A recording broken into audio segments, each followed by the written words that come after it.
We turn now to former Republican Congresswoman Liz Cheney. Her book is Oath, an Honor, a Memoir, and a Warning. Good morning to you here. Good morning, Margaret. Great to be with you. I want to give you a chance to respond to the speaker. Is it a fact, as he asserted, that when you were in House leadership, you considered signing on to that challenge to Donald Trump? It is not. We were, as Mike said, in constant contact throughout that period. I actually know precisely when he sent me the brief and precisely when, less than 30 minutes later, I told him my concerns with the brief. Mike knows that as well. The brief itself was legally and constitutionally infirm. I made that clear. Mike's claims that somehow, and this is very dangerous, that somehow, as a member of Congress, he has the right to reject, ignore the rulings of the courts. You know, we have dozens of state and federal courts that assessed the claims, assessed the constitutionality, and rejected them. And Mike's position, which people really need to think about because it's so chilling, is that somehow as a member of Congress, he has the right to ignore the rulings of those courts, to assert, absent any finding of fact, that somehow he feels that something that happened was unconstitutional, and therefore that he can throw out the votes of millions of Americans. That's tyranny. It's not the rule of law, it's tyranny. And it's important for people to understand that, because this notion of rejecting, ignoring, refusing to abide by the rulings of the courts is also what we will see in a second Trump term if Donald Trump is reelected. And you write extensively about this in your book, and you say it was actually Donald Trump's own lawyers who wrote that legal brief that Speaker Johnson circulated. Correct. And the other thing is, Johnson, and I made this clear to him too, the very first time we spoke after I reviewed the brief, that he was misrepresenting the brief to the members of the conference. I also told him that I thought that signing on to this brief for anyone who was a member of a bar raised significant and serious ethical issues, because you were asserting to a court facts that not only were untrue, but which had already been rejected by other courts and for which you had no basis and no knowledge. So he knows the truth. But the American people, beyond the disagreement between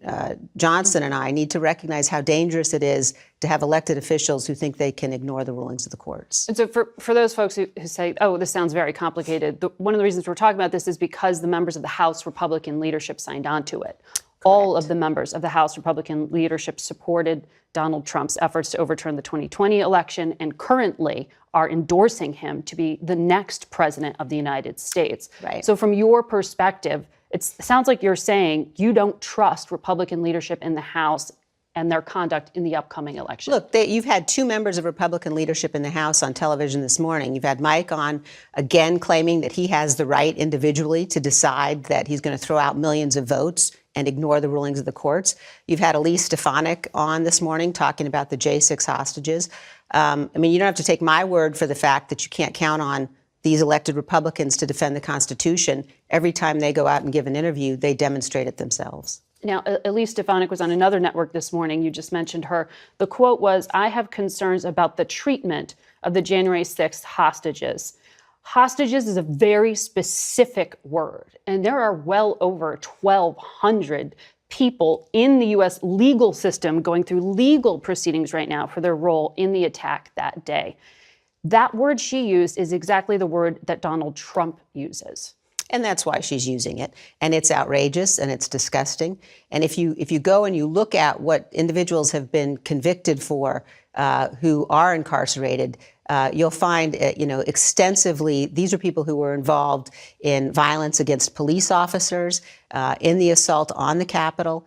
And it's disgraceful for Donald Trump to be saying what he's saying, and then for those who are attempting to enable him or attempting to further their own political careers to repeat it. It's a disgrace. And you cannot say that you are a member of a party that believes in the rule of law. You can't say that you're pro-law enforcement if you then go out and you say these people are, quote, hostages. It's disgraceful. We have other Republican candidates for president, like Ron DeSantis, who have said they are open to reviewing the cases against these defendants and considering pardons for them.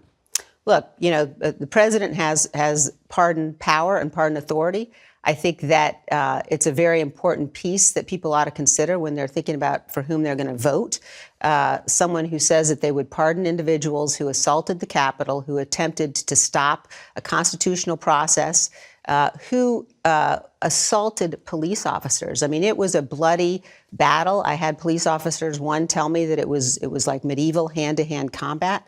The notion that the Republican Party would continue its efforts to whitewash that day, when the peaceful transition of power is at the core of the survival of our republic, tells you that they're unfit for office. We have to take a break, but I want to come back with you on the other side of it. So stay with us.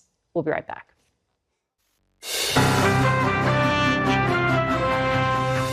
Welcome back to Face the Nation. We return to our conversation with former Republican Congresswoman Liz Cheney. The Supreme Court is going to take on that Colorado case where the state was going to remove him from the ballot, citing insurrection and the 14th Amendment. The special counsel, Jack Smith, charged Donald Trump with a number of things. Insurrection was not one of them. So given that it doesn't meet that Justice Department standard, do you think the Supreme Court will ultimately disqualify Trump? We'll see what happens in the courts. If you look at the Select Committee's work, we made a criminal referral with respect to the part of the 14th Amendment that talks about providing aid and comfort to an insurrection. I certainly believe that Donald Trump's behavior rose to that level. I believe that he ought to be disqualified from holding office in the future. It's working its way through the courts. And in the meantime, and in any case, we have to be prepared to ensure that we can defeat him at the ballot box, which ultimately I believe we'll be able to do. The Supreme Court may ultimately hear it, but right now the D.C. Circuit will be taking on this question of presidential immunity from criminal prosecution this Tuesday. Lindsey Graham was on this program, the senator, last Sunday, saying no one's immune from prosecution, but presidents do have immunity in order to do their job. And he said Trump just gave a fiery speech. As a conservative, what do you make of this and the broader argument that this would be undermining presidential immunity?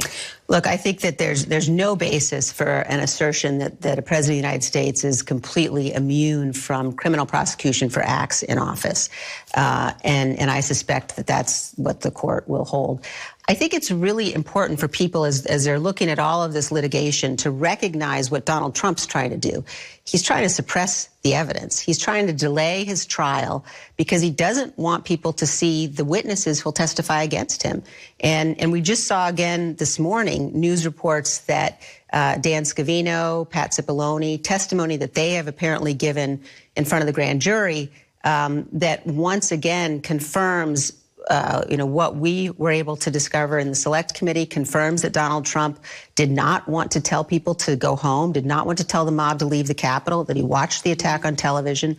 And Trump knows that the witnesses in his trial are not his political opponents. He knows that they're going to be the people who are closest to him, the people that he appointed, and he doesn't want the American people to see that evidence before they vote. They have a right to see that evidence before they vote. And so I think it's very important he not be able to delay his trial. Very quickly, what do you think of the fact that Secretary Austin has been hospitalized since January 1st and didn't tell the White House until days later? I think they've got some very serious explaining to do. I think that there's a real difference between public transparency and alerting the commander-in-chief to the fact that the Secretary of Defense is in the hospital. Apparently, the deputy secretary was on vacation in Puerto Rico. I think it's inexplicable. We need to know more about exactly what happened there, but that's not the way the Pentagon ought to be conducting business. Still be asking questions about it. Thank you. Thank you. Good Liz Cheney. Thank